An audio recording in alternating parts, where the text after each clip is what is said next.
गाजी और उसकी टीम ने तहखाने में मिले सबूतों को संभालकर अपने पास रखा। उसके दिल और दिमाग में एक ही बात घूम रही थी। कौन है वो शख्सियत जो शेर खान को अपने इशारे पर नचा रहा है? और क्यों? ये राज अब और गहरा हो चुका था। सुल्तान ने गहरी सांस लेते हुए कहा, हमें इसी वक्त ये सबूत लेकर वापस लौटना चाहिए। ये किला कभी भी हमारे लिए एक जाल बन सकता है। गाजी ने थोड़ी देर सोचा, फिर अपने घोड़े की लगाम पकड़ते हुए बोला, नहीं सुल्तान, हमें यहां और तलाश करनी होगी। ये पुराना किला अपने अंदर कई राज छुपाए हुए है। जो कुछ हमने अभी देखा है वो इस कहानी का सिर्फ एक हिस्सा है। शेर खान ने अपनी तलवार को मजबूती से पकड़कर कहा, गाजी, हम सब तुम्हारे साथ हैं। जहां तुम ले जाओगे हम चलेंगे। तीनों अपने घोड़ों को लेकर किले के अंदर की ओर गहराई में बढ़ने लगे। किला बेहद पुराना और वीरान था। हर कोने से सिर्फ सन्नाटा सुनाई देता था, लेकिन इस सन्नाटे के पीछे कुछ रहस्य छुपा हुआ था।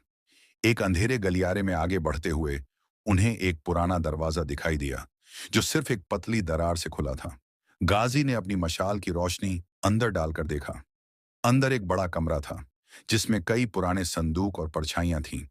ये जगह तो एक खजाना लगती है, सुल्तान ने हैरानी से कहा। लेकिन गाजी ने अपने होश संभालते हुए कहा, यह खजाना नहीं सुल्तान, ये सिर्फ एक नाटक है। हमें इस कमरे में कुछ ऐसा मिलेगा जो इस पूरी साजिश का असली चेहरा दिखाएगा। जब तीनों अंदर पहुंचे तो उन्होंने देखा कि एक पुरानी तस्वीर दीवार पर लटकी हुई थी, जिसमें एक आदमी और उसकी आंखों में एक अजीब सी चमक थी। तस्वीर के नीचे एक पुरानी चिट्ठी मिली, जिसमें लिखा था, यह जंग सिर्फ एक शुरुआत है।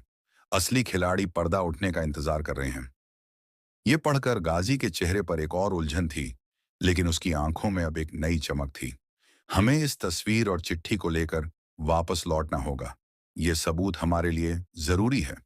लेकिन उसी वक्त किले के दरवाजों पर किसी के भागने की आवाज सुनाई दी। गाजी ने अपनी तलवार निकाली और बोला, कोई हमें देख रहा था। हमारे पास वक्त कम है। अब उन्हें वहां से निकलना होगा। लेकिन क्या वो अपने साथ सबूत लेकर वापस जा पाएंगे?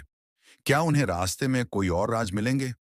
अगले पार्ट में देखिए, जब गाजी और उसकी टीम इस किले से अपनी जान बचाकर वापस लौटने की कोशिश करेगी, लेकिन उनका सामना होगा एक नए दुश्मन से, जो सिर्फ उनकी जिंदगी नहीं बल्कि उनका इतिहास भी बदल सकता है। अगर आपको यह कहानी अच्छी लगी है तो अगला पार्ट देखने के लिए इस चैनल को सब्सक्राइब करें।